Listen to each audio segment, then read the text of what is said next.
திரைத்துறையா இருந்தாலும், அரசியலா இருந்தாலும் பல்வேறு சவால்கள எதிர்த்து நின்று போராடினா மட்டும்தான் வெற்றி பெற முடியும்னு தாவேகா தலைவர் விஜய்க்கு தேமுதிக பொதுச் செயலாளர் பிரேமலதா அட்வைஸ் பண்ணிருக்காங்க.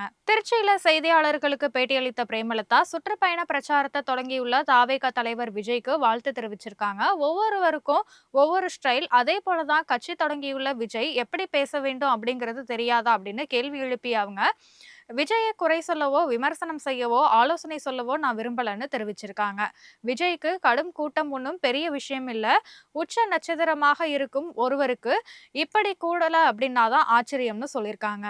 இப்போ விஜய்க்கு இருக்கும் நெருக்கடிய போல 20 ஆண்டுகளுக்கு முன்னாடி சந்தித்தவர் விஜயகாந்த் அப்படின்னு புதிதாக வர்றவங்களுக்கு எல்லா சவால்களும் இருக்கும். சவால்களை முறியடிச்சு வெற்றி காணும் போதுதான் அது மக்களால அங்கீகரிக்கப்படும்னு பிரேமலதா சொல்லியிருக்காங்க. ஜனவரி 9ஆம் தேதி கடலூர்ல நடைபெறவுள்ள தேமுதிக மாநில மாநாட்டுல யாரோட கூட்டணி உள்ளிட்ட அனைத்து கேள்விகளுக்கும் பதில் தெரிவிப்போம்னு பிரேமலதா சொல்லியிருக்காங்க.